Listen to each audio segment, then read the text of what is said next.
Yes. So today we are going to discuss about cell. So what is cell? Cell is the structure and functional unit of a living organism, right?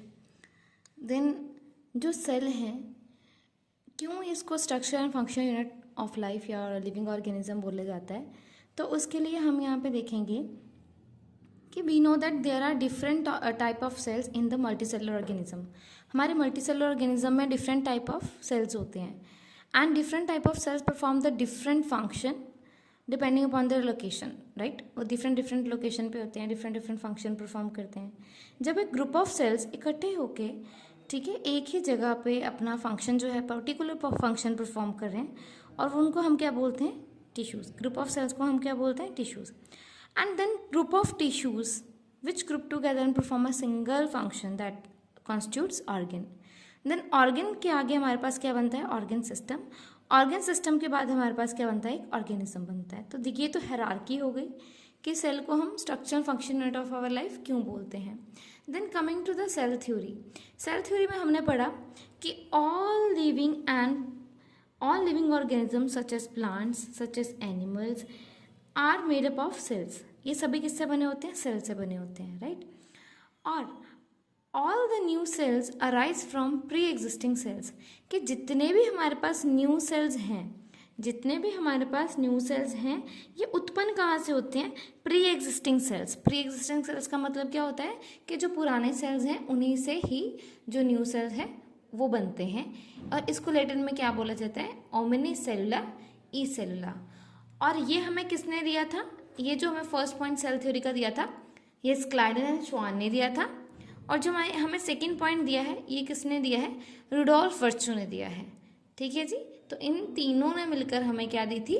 Cell theory दी थी. और जो Rudolf virtue है उसने cell theory को क्या किया था? Expand किया था, राइट.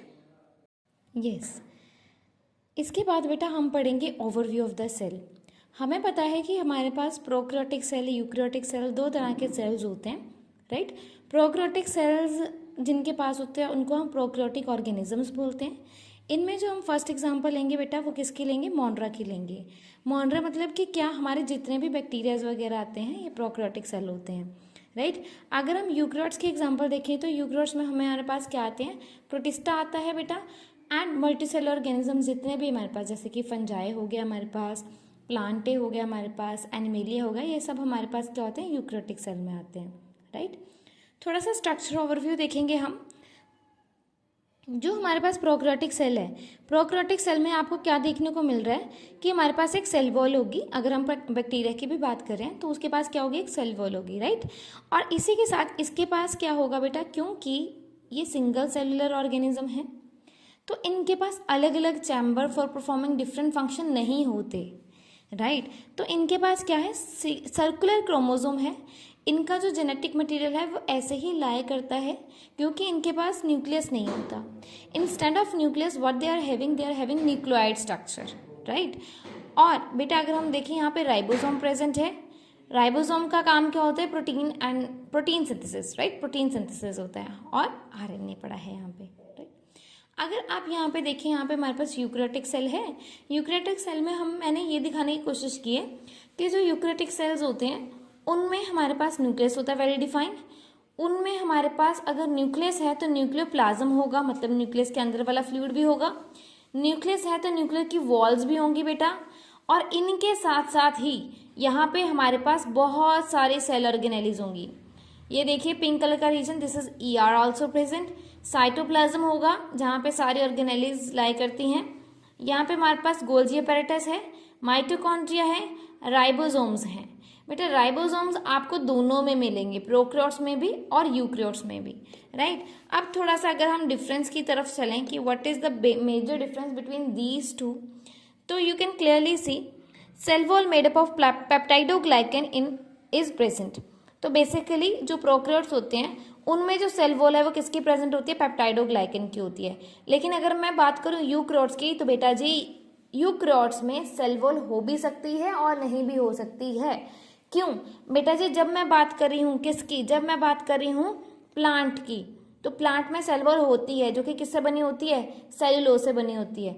अगर मैं बात करूं फंजाई की, तो इसकी सेल वॉल किससे बनी होती है बेटा, इसकी सेल वॉल बनी होती है काइटिन से बनी होती है। प्लांट की किससे बनी होती है, सेल्यूलोज से बनी होती है। इसी प्रकार अगर मैं एनिमल सेल की बात करूं तो एनिमल सेल में सेल वॉल एब्सेंट होती है। दैट इज वाई यहाँ पे क्या लिखा है, cell wall may and may not present, right. Second point पे आएंगे, कहते हैं no membrane bound organelles are present. यहाँ पे कोई भी सेल मेम्ब्रेन बाउंड ऑर्गेनेलीज अगर हम बोलें, सेल ऑर्गेनेलीज बोलें, यहाँ पे कोई भी मेम्ब्रेन बाउंड सेल ऑर्गेनेलीज जैसे कि ईआर हो गया, हमारे पास गोल्जी अपैरेटस हो गया, माइटोकॉन्ड्रिया हो गया, वो कुछ भी आपको प्रोकैरियोट्स में नहीं देखने को मिलेगा। बट यहाँ पे जब हमने यूकैरियोट्स देखे तो इसमें हमें सारी ऑर्गेनेलीज देखने को मिल रही हैं।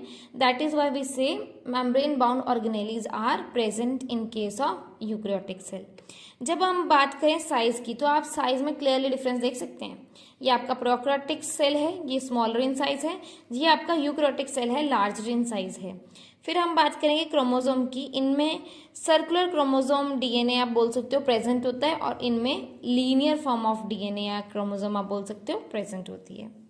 सिमिलैरिटी क्या है दोनों में, मैंने अभी अभी आपको बताया सिमिलैरिटी क्या है कि both the prokaryotic and eukaryotic cell have the ribosomes, दोनों में क्या होंगे, राइबोसोम्स होंगे।